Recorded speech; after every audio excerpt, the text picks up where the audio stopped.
Петок, 3 март, кратки вести во 12 часот.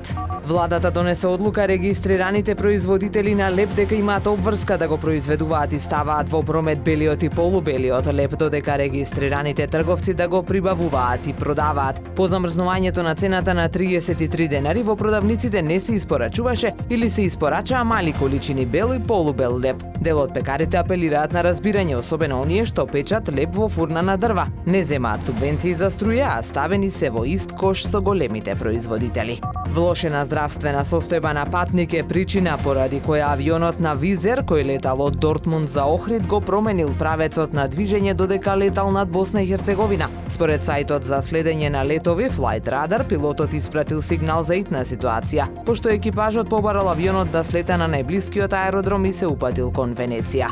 Читатели на Охрид прес до нашата редакција испратија фотографија и видео од мала водна желка. Водните желки се почеста гледка во езерото, ги има се повеќе, често ги гледаме, пишуваат во пораката. Уште една доза автентична охридска убавина која мора да се сочува за идните генерации.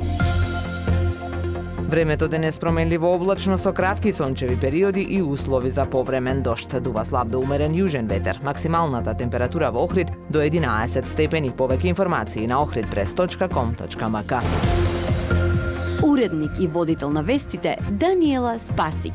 Технички реализатор Реджеп Селман.